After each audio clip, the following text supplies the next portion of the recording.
Оройн төргийн үзэгчдээ энэ өдрийн зочин нэвтрүүлэг эхэлж байна. Бид энэ удаагийнхаа зочноор улсын хурлын гишүүн Болдыг урьж оролцуулж байгаа. Танд оройн мэнд хүргэе. За сайн бацгаана. Тэгэхээр сүүлийн үеж яригдж байгаа нэг асуудал бол бүгд найр Солонгос улсаас суух элчин сайдад нэр нь яригдж байсан тагнуулын ерхий газрын дараа хурцтай холбоотой асуудал байл л да. Нэг танхимд нь хилцүүлэг зохион байгуулагдж байхад нөгөө танхимд нь хаалттай хурлаар хүнийг томилж байдаг нэг юм дүр зураг харагдлаа. Тэгэхээр та бүхний одоо нээлттэй сонсгол явуулъя гэж хэлсэн асуудал хилцүүлэг болж хувирсан гэх мэтэр энэ үйл явдлыг ярихгүй. Тэгэхээр хуулийн дагуу улсын хурлын 22 гишүүн одоо аль биесээр саналаа тавьж нэгэн хууль дээр одоо томилгоо яригдж байгаа энэ үед нээлттэй сонсгол хийя. Энэ сонсгол хийх одоо үндслүүд их байна тийм ээ. Энэ үндслүүд бол бид нар ч иргэдээс сонгогдсон иргэдэл бол бидний хувьд бол хамгийн дээд байгууллага шүү дээ. Ингээд энэ талаас бол тодорхой өргөдлүүд байгаа. Эдгээрийг бол одоо ингээд нээлттэй сонсох шаардлага байна гэдэг одоо асуудлыг тавьсан. Тэгээ улсын хурлын удирдлагаас тамгын газраас үнэхээр цааргаллаа л да. Одоо баг сар шахуу тийм ээ. Хүмүүсийг залхахтал, шинэ жилийг дөхтөл ингэж энэ асуудлыг хойшлуулж тийм ээ. Янз бүрийн арга чарга хэрэглэсээр сүүлдээ аюулгүй байдлын байнгын орон дээр бүтлгүй болгож за дараа нь өргөдлийн байнгын орон дээр асуудлыг бүтлгүй болгоод за холбогдох дэд хороод нь асуудлыг ярих болцоогүй. Ингээд бол одоо арга буюу одоо сүүлийн одоо байж болох хуулийн аргасал бол их хурлын гишүүд өөрснөө их хурлын бүтцийн байгууллага биш гишүүдийнхаа нээлттэй сонсголыг бол хийсэн л дээ. Яг гишүүдийн нээлттэй сонсолоос бид бол зөв дүгнэлт гаргаж байгаа. Энэ зүйл одоо байнгын орон байсан бол тодорхой шийдвэрүүд гарах байсан баг. Тэгээ тийм болцоог бол ингээ хаалаа. Гэхдээ нөгөө талд нь өнөөдөр бид бүхний энэ гаргаж байгаа дүгнэлтээр бол эргээд одоо энэ төрийн удирдлагуудад энэ асуудал одоо олон талаас нь хилцэж ярьж одоо зөв ард түмний хүсэн хүлээж байгаа зөв шийдвэр гаргахын болцоог бид дахиж олгож байгаа. Тэгээд ерөнхийдөө бол энэ их хурлын хувьд бол үнэхээр ард түмний төлөөлөл мөн гэж хэлэхэд хэцүү нөхцөл байдал харагдлаа.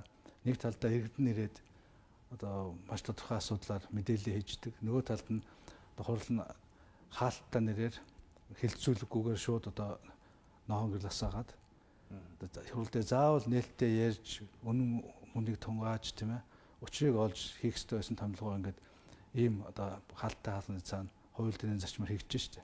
Тэгэхээр энэ бол өөрөө бол энэ парламентын хувьд бол нэлээд муу дүн авсан ийм л тохиолдол болчлоо. Энийг цааш яаж засах вэ гэдэг одоо их хурлын гишүүд бид олон талаас нь бодож ярьж энэ дээр бол одоо хариуцлагч ярих асуудал гарч ирэхийг бол үгүйсэхгүй.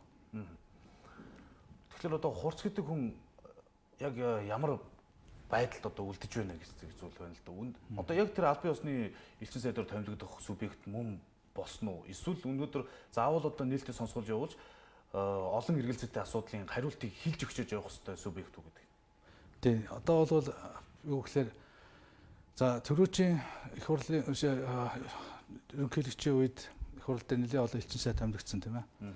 За тэгээд цаа талаас хариугаа авцсан элчин сайд нар дээр хүртэл ерөнхийлөгч шийдвэр гаргахгүй яг л энэ хооронд нь бол бас одоо сонгуул болоод шинэ ерөнхийлөгч тодорхой асуудлуудаар бас өөрийн байр суурьтай учраас тийм ээ асуудал үүсэж штэ. Тэгэхээр аливаа элчин сайд одоо яг нөгөө талаас зөвшөөрлөө аваад за тэгээд дараа нь одоо ерөнхийлөгчийн зарлиг гарах хүртэл бол одоо энэ бол томилогдсон гэсэн үг шээ.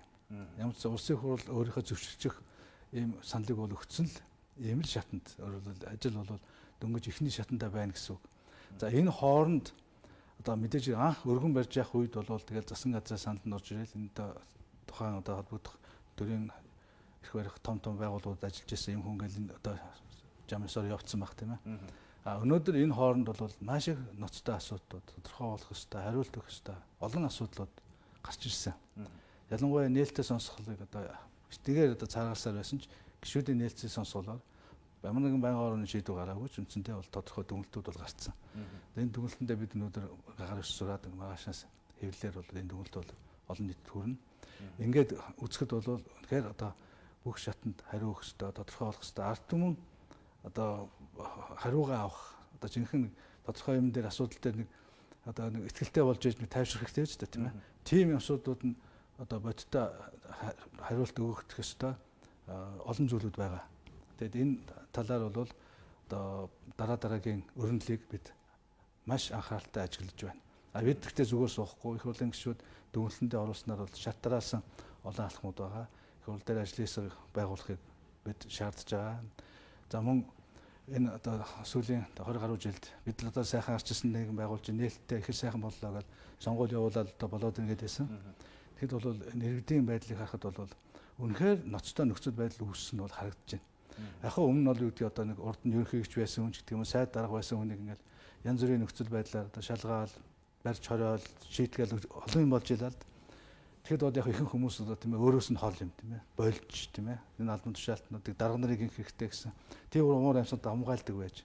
Тэгвэл эн чинь бол эргээд тийм ээ цаашаа ингэж дамжирсаар ерөөсөө бол одоо хин дээрч тусч болох, хинийч тийм ээ эрх ашиг зөрчигдөж болох, өмч хөрөнгө булаагдаж болох тийм ээ бизнесийг хохироож болох, арга гэр үр хүүхдүүдийн одоо хэлмэгдүүлж болох ийм нөхцөл байдлууд бол үнэхээр байгаа гэсэн нөхцөл байдал одоо тодорхой илэрхий болж шүү дээ тийм ээ. Тэгэхээр энэ бүгд дээр одоо дараагийн шатанд нийт энд тогтцоогоо шудраг болохгүй бол одоо бол энэ хэн нэгэн даргын асуудал биш. Хэн нэгэн бүлэглэл нөгөө бүлэглэлтэйгээ одоо хариуцлага тооцдог, одоо хоорондоо булаацалдаг одоо тийм тэмцлийн асуудал биш. Энэ ерөөсөө иргэний ирээдүйдээ итгэж тайван чөлөөтэй амьдрах үр хүүхдийнхээ төлөө санаа зовхгүй байх тэр тогтолцоо чинь өөрөө маш их эвгүй байдалд орсон байна шүү дээ. Бид 30-аад оны хэлмэл яриадаг эцэст өнөөдөр энэ цаг үед бид нар энэ хэлмэтлийн тогтолцоог одоо өөрчлөх юм шаардлага үүссэн байна гэдгийг би л анх удаага тэр хэлцүүрдээ тэр олон иргэдийн ярьж байгаа асуудлыг сонсоод үнэхээр сэрт хийлээ. Дотор бол маш их одоо тийм бухимдал төрүүллээ тийм ээ. Тэгэхээр энэ бол одоо хариулт өгөх ёстой л гэж бодож байна. Таны хувьд одоо энэ улсын хурлыг чадамжтай гэж үзэж байна уу? Сүүлийн үед танаа бүлгийн дарга Эрдэнэтийн нэг тавьж байгаа санал байгаа шүү дээ. Энэ улсын хурал тархан зүйтэй юм байна гэдэг. Та энэ байр суурьтай ер нь санал нэг байна. За яг ер нь юу л бол улсын хурал тарах зүйтэй гэдгийг бол байр суурьтай бол би нэгдэхгүй байгаа. Яагаад гэвэл ер нь бол Монгол төрийн тогтвортой байдал гэдэг чинь тийм ээ. Өнөөдөр бид нар засгийн газрын тогтвортой байдлаар яриаддаг. Энээсээ илүү бид нар энэ төрийн дээд эрх дээд байгууллагын тогтвортой байдлыг бол үзэх хэрэгтэй. Их хурл гэхэлэр энэ 76 бүгдээрээ болохоо байж байгаа юм байхгүй шүү дээ. Өнөөдөр тийм биз. Одоо шинэ энэ эргэлзээтэй томилгоо хууль гэхэд 20 гаруй хүн л хийж шít тийм биз. Өөрөөр хэлбэл энэ үндсэн хуулийн одоо дордуусан 7 өөрчлөлтөөр их хурлыг ерөөсөө 19 хүн нийлж байгаад ямар ч хууль бус ямар ч одоо буруу шийдвэрийг хуульдаж гаргах нөхцөл болцоо бүрдүүлсэн байхгүй. Ингээд энэ одоо үндсэн хуулийн буруу өөрчлөлт чинь өнөөдөр энэ нийгмийг бухимдуулах энэ асуудлууд тулгаад байна. Тэгэхээр өнөөдөр бид энэ их хурл энэ асуудлуудаа засаад одоо энэ дотор байгаа тийм ээ эрүүл шудраг сайн зүйлийг ирмэлзээд байгаа тэр гишүүд нь олон холоод ингээ байр сууриа баталгаажуулаад явах юм бол энэ их хурл цаашаа ажиллаж болно. А хэрвээ яг энэ шиг тийм ээ одоо энэс хойш ингээ бүх шийдвэр надаа ингээ ерөөсөө нэг юм бүлэглэл атгуулчихсан. Тэрний дарамт нь, тэрний барьцаан, тэрний захиалгаар ингэж явах юм бол тийм ээ ард түмний язгуур хэшиг зөрчилдөх юм бол энийг хэн нэгэн хүн тараачдаг юм биш. Эний чи ард түмэн өөрөө гарч ирээ тараачна. Ард түмэн өөрөө эрх мэдлээ гартаа авнаа. А энэ удаа бол 90 оны шиг харин тийм эв найрамдалтай байхыг гэдэг нь хань эргэлзээтэй. 7 сарын 1 бол том сануулга болсон шүү. Энэ удаа бол ард түмэн эрхээ бол ингээд язгуур эрхээ булаалгасныг бол нэг зүгээрч өнгөрөхгүй байх шүү тийм ээ. Сүүлийн үед энэ үндсэн хуулийн өөрчлөлт гэдэг нэг том чухал асуудал яригадаад байна л да. Тэгвэл чухал асуудал мөртлөө үүнийг эрх баригчид өөрсөндөө эрх ашигтайгаар эргүүлэх гэж нэг оролдоод байгаа шүү байна. Ерөнхийлөгчийн хууль санаачлах эрхийг хасна гэдэг чинь бол 500 мянган хүнээс санал авсан хүн 5 мянган хүнээс санал авсан хүн хоёрын хооронд тэнгэр газар шиг зөрүүтэл нэг сэдв болчиход байна л да. Харин тий. Одоо энэ үндсэн хуульд хийж байгаа альва өөрчлөлт бол үнэхээр нэг ёсны төрийн хэрэгэлт гэж би хэлээд байгаа. Яг л үндсэн хууль чинь өөрөө төрийн эргэлт гарч иж, хувьсгал гарч иж тийм ээ. Ард түмэн төрийн эрхээ авч иж бий болсон нийт ард түмний зөвшөөрсөн гэрээ. За хоорондоо байлдахаа байли, хоорондоо зодтолдохоо байли. Одоо ойлголцоод энэ нэг хуулиа тохироо энэгээ цаашаа яваа. Бүх тал тохирсон. 430 депутат бүгд гар өссөн. Бүх улс төрийн хүчин төр дотор байсан. Ийм зөвшөөрсөл гэдэг бол ховор. Тэгээ энийг бол одоо хуульдаанаар нэг одоо тийм ээ одоо муутгсан 7 өөрчлөлт тэр бол буун гай болж байгаа тэрийг засах ёстой. А энээс өөр үндсэн хуулийн өөрчлөлт бол үнэхээр ард түмний язгуур эрх ашиг байж явах ёстой байхгүй. Тэг хамгийн инээдтэй 92 онд яг үндсэн хууль хэлцэж байхад тухайн ардын нам тийм ээ эрх баригчид дийлэнх болох одоо байсан. Тэд нар яасан гэхээр энэ парламентын сонгуульд ч осолтой юм байна. Энэ арчсан хүчин чинь нэг өдөр ялчих магадгүй юм байна. А ард түмэн бол хизээд бол ерөнхийлөгчийг бол манай намд өгнөө. Эдгээр яг бид нар ч бүх хөөхтүүд байсан юм чи тийм үү. Эдгээр бол мөд ерөнхийлөгч болохгүй. Тийм учраас одоо ерөнхийлөгчийн одоо бүх ард түмнээс сонгогддог ерөнхийлөгчийн хяналт өөрөөр өндөр байх ёстой гэдэг бол бид эсэргүүцээд тэд зүтгүүлээд батж исэн байхгүй юу? Хүчээр. Тэгээ одоо ингээд байр суурь сөрөгчөд байгаа. Яг тэгэхээр сүүлийн парламент бол сонгуул болгоноос шогж байгаа тийм ээ. Ерөнхийдөө сүүлийн 3 сонгуул арчсан хүчээр ялцсан байхгүй. Тэгэнгүүт юу гэхээр одоо ард түмнөөс өшөө авах гэж, ард түмэнд хариуцлага тооцох гэж тийм ээ. Ард түмнөө хашраах гэж өнөөдөр ерөнхийлөгчийн хинч бий болох гэж оролж байгаа байхгүй. Өөрөөр дахиж ард түмэнд ерөнхийлөгч сонгоход эрхийн булааж авах гэж энэ бүх үндсөлийн өөрчлөлт эхэлсэн. Тэгээд тэрэндээ тодорхой улс орны баахан олон хүн цуглуулсан жүжиг тавиад бүр найруулад, тайлбарлаад за ингээд ерөнхийлөгчийг ард түмнээ сонгохоо болно. 2 танхимтай парламенттай болгомоо гэдээ бүр хэд хоног баахан хүмүүс толгой нугаалаа да тийм ээ. Тэрийн ордонд хуралдаал одоо ингээд их л чухал юм хийж байгаа ингээд хүмүүст тийм ойлголт төрүүлээд тэгсэн нөгөө тэгсэн хүмүүс нь хүртэл арчлын гайхамшиг тэгсэн хүмүүс хүртэл үгүй ээ. За тэр бусад юм чинь яг бид зөвшөөрье. Харин энэ ард түмнээс ерөнхийлөгч сонгохтой бол өршөөл байхгүй. Энэ дээр бол найр байхгүй. За мөн 2 танхимтай парламентд дахин одоо 1 танхим аяа гэж нэг 2 дахин дарга нарыг үржүүлэхгүй гэдэг. Тэгээ энэ хоёрыг нунгац. Тэгээд нэг хэсэг бол нь хөрсөн. Жохон хөрөөд байж гиснаа. Сүүлийн үед тэнгуут энэ зун ингээд наадмаар хүмүүсийг амарч байгаа бүх ингээд төргийн албаа агчдаар улс орондоо хэлцүүлэг хийгээд бас нэг ээлжиж жүжиг. Тэгснэ 5 сая санд ирлээ гэж аахгүй худлаа шүү дээ. 5 сая санд ирэх үү? 3 сая хүн амтай газраас тийм ээ. Чинь 90 оны тэр хувьсгалын үед гिचэн 7-800 мянган санд ирж ирсэн. Тэг чинь бол үнэхээр хэлцүүлэг явуулсан байхгүй нийт ард түмэн. Хүн болгон хувь нэмрээ оруулсан. Сая бол хин орсон. Та бараг мдээгүй үст.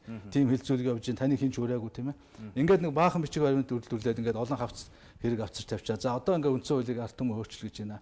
Одоо юу гэж юм хэлээ нэгэнд нэг төрөний одоо эхний шатны найруулгаар бол нөгөө шууд сонгохын ард түмэн хүлээж авахгүй гэдэг ойлгочих. Тэнгүүтээ тэгвэл одоо энэ ерөнхийг чинь хинч болгоч. Хууль одоо хууль санаачлах, засгийн газар чиглэлгүй хамтран ажиллах энэ бүх эрхийн одоо хумаад одоо тэгээд нэг хинч хүн болгоос болгож байна. Ингэж ард түмнээс бас хариугаа авъя гэдэг байгаа байхгүй. Тэгээд эндээ цаад хор уршиг бол аюултай л да. Ард түмэн бол энийг бол зүгээр тэгээд хараад суугаад хүлэмжшөрөөд ийн гэж бол байхгүй. Энэ эрх мэдэлч чинь наана нэг ерөнхийдөө нэг бие хүнийг хохироод байгаа юм шиг боловч энэ бүхний чинь цаана иргэн бүр хохирдог байхгүй. Иргэн бүр зүгээр хохирохгүй шүү. Тэм учраас энэ бол ямар ч бүтлгүй, чадахгүй, хий цагаар одоо нэг бүтэхгүй юмд найдаж суугаал тийм ээ.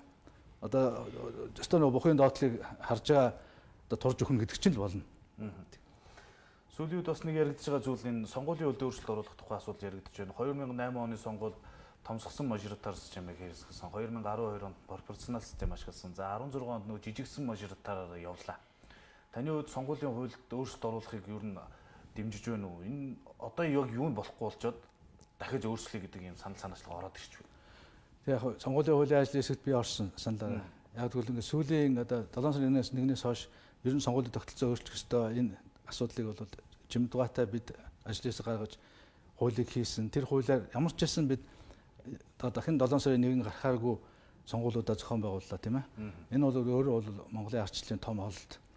Гэхдээ бол ингээд их хурл болгон өөрийгөө дахиж сонгуулах хууль хийдэг. Тэгээд тэр дандаа эсрэгээр ирдэг байхгүй. Тэр шиг одоо энэ их хурл тэр одоо өвчнгөөс салааг байна. Дахиад одоо сонгуулийн тогтолцоо одоо амралтаа биелүүлээгүй учраас одоо ард түмнээс юу ярих юм бэ тийм үү? Бүх амралтууд дээр ард талд нь хасах тавьчихсан шүү дээ. Одоо бол хэцүү шүү дээ. Тэгэхээр яаж юм гэхээр сонгуулийн хуулийн залиар дахиад нэг тийм ээ одоо арга чарга хэрэглээд ингээд сонгогдох ийм л арга руугаа явах гэж байгаа л да тийм ээ. Тэгэхээр тийг би чадахгүй байх гэж одоо бүрөө итгэж байна. Тэгээд дээр нь бол одоо үндсэн хуулийг бол одоо өөрчлөх гэж бас нэг шалтгаан нэ. Дахиад нэг өөрснөө тэр намын жагсаалт намаараа ард түмэнд намын нэр хүч тулгаж тэндээ нам дээр хувилдаж сонгогддог. Энэ тогтолцоогоо дахиж одоо бүр үндсэн хуулийг суулгах гэж оролдоод байгаа байхгүй. Энэ үндсэн хуулийн өөрчлөлт чинь наана гой юм яриад байгаа болох биш тийм ээ. Цаанаа бол дандаа л нэг юмнууд байгаа байхгүй. Яаж өөрийгөө дахиж сонгогдуулах вэ? Яаж одоо ерөнхийлөгчийг тийм ээ одоо эрхийн хязгаар халж ард түмнийг шийдэх үү гэх дандаа нэг ийм асуудлууд байгаа байхгүй. Тэгэхээр энэ бүх юм бол бүтлгүүтэх байх. Энэ бол ямар ч байсан би өөрийнхөө зүгээс бол зарчмын байр суурь илэрхийлж хувь нэмрээ оруулнаа. Өнөөдөр манай телевизээр баасан гарагт болсон хилцүүлэг гарах юм ба. Тэгэд энэ хилцүүлэг тухайн үед бол олон телевизээр бас гарсангүй гэсэн юм шүүмжлэл гарч байгаа шиг байна. Зарим газруудаа ингэ шүлжээ унгагч ашигласан, шууд амжуулах аргагүй болгосон гэдэг ийм зүйл яригдж байгаа. Нөгөө талаараа хэвлэл мэдээллийн анхаарлыг нөө хаалттай чуулган руугаа татах ийм арга зал хэрэгэлсэн болов уу гэж бас бодогдоод идэв. Тэгэхээр яг тэр чуулганы хуралдаанд олон нэлээд олон гишүүд бас орж сууж ажиглаж байгаа харагдаж байсан л да. Одоо ер нь цаашдаа хурц гэдэг үнийг ерөнхийдөө итгэмжлэгч жоо бичгийн өргөн барьталж ерөнхийдөө томилогдсон гэж үзэхгүй гэж яригдаж байна. Тэгэхээр одоо яг цаашдах нь арга зам нь одоо ямар зам байх вэ? Хурц гэдэг үнийг шүүхийн байгууллага шилжүүлдэг ч юм уу тиймэрхүү арга байд юм болов зөвхөн томилгоотой л яриад байх асуудал уу? Одоо наадсах нь бол хэд намайг олцоо хэд хүн ингээд өнөр төрөөс эргээлэх тийм ээ. Одоо гүтгүүлчлээгээд шүүгд хантах гал шүүх ингээл асуудлын цааглал буцаа шидээл байгаад байгаа шүү дээ тийм ээ. Энэ мэтчлэнгийн асуудлууд яг хувь хүмүүсийн асуудлууд бол байгаа. А дээр нь бол одоо нээлттэй сонсголоор олон түмэн хараад дүгнээд сонсоод тийм ээ. Үнэхээр бид нар бол за нэг цаг гаруй тийм ээ. Зөвхөн хүмүүс өргөдлөө танилцуулаад нэг юм шуурхай зөвлөгөө болно гэж бодохгүй юу. Тэгсэн баг 5 цаг шахуу тийм ээ. Үнэхээр өстой нэгч минут хүн болвол тийм ээ. Нэг сэтгэл тайван байхааргүй маш их тийм анхаарал татсан хүнд сэдвүүд бол хөндөгцөн л дөө. Үнэхээр одоо ямар ч одоо уран сайхны кино нэвтрүүлгээс илүү тийм ээ жинхэнэ амьдралын гүнээс амьдралын бодит одоо бэрхшээлүүд олонний өмнө ил болсон л доо. Тэр бүгдийг сонсоод тэр бүгдийг үнэхээр хариултыг өгөхгүй бол энэ бол өөрөө бол бид чинь эрх зүйн төр мөн үг гэдэг асуудал тавигдана шүү дээ. Тэгэхээр бид тэрний төлөө бол өнөөдөр бид их хурлын гишүүд дүгнэлтээ гаргасан. Тэгээд энэ дүгнэлтийн дагуу дараагийнхаа алхмууд тийм ажлын хэсэг гаргах. За тэгээд одоо энэ хэлмэгдэгчдийн холбоо байгуулагдах гэж байна тийм ээ. За тэр хэлмэгчдийн холбоог байгуулах. Тэр чинь нээлттэй хэлцүүлэгт нь 10 гаруй иргэн ирлээ тийм ээ. Тийм ээ. 10 20-од байна уу? Одоо зовлонгоо ярьсан, бэрхшээлээ ярьсан. Цаанд чинь өшөө өргөдлөө өгцөн, өсөлтөө илэрхийлсэн олон хүмүүс ирж зүрхлээгүй байна. Өшөө цаана ерөөсөө бүр ингээд одоо ямар нэгэн байдлаар одоо эрхэн зөрчилдөд тэрэндээ бүр ингээд одоо бүх юмдаа ингээд барьцаалагдсан, баригдсан, үнэхээр хохироод ёстой зинхэн зовлон шарналд өртсөн олон хүн байна шүү дээ тийм ээ. Тэгэхээр тэр бүх хүмүүс ч одоо ингээд өнөөдөр зохион байгуулалтанд орж байна шүү дээ. Тэгэхээр энд бол одоо маш тодорхой тийм ээ. Тушаал нэрээр ингэж хүний эрх зөрчсөн, хүний зовлон дээр одоо төрийн эрх мэдлийг буруу хэрэглэсэн энэ хүмүүсийг бол нэрээр нь нэрлж хэрж илэн шүү дээ. Тэгэхээр тэр бүх хүмүүс чинь бол өнөөдөр дарга тушаасан юм а гэдэг юмар явахгүй шүү дээ. Хуулийн дагуу бол энэ чинь өөрөө хууль бус үйл ажиллагаа хийсэн болцгоо өөрөө л хариуцсан. Тэр гэмт хэргийн одоо хариуцлагыг өөрөө хүлээдэг байхгүй. Тэрнээс ямар нэгэн тушаал руу дарга руу олж ирэх юм болцоо байхгүй. Тэгэхээр энэ бүх асуудлууд бол нэлээд одоо өргөн одоо нийгмийг одоо цэвэршүүлэх энэ процесс л одоо явах гэж би хүлээж байна. За баярлалаа. Манай өнөөдрийн зочны цагт улсын хурлын гишүүн Болд оролцлоо. Биднэрт бас сонирхолтой ярилцлага өгч цаг үеийн байр суурьаар цаг үеийн асуудлаар өөрийнхөө байр суурийг илэрхсэн танд баярлалаа. Таны цаашдын ажил ус танд амжилт хүсье. Баярлалаа. За баярлалаа. Та бүхэн ч амжилт хүсье. За баярлалаа.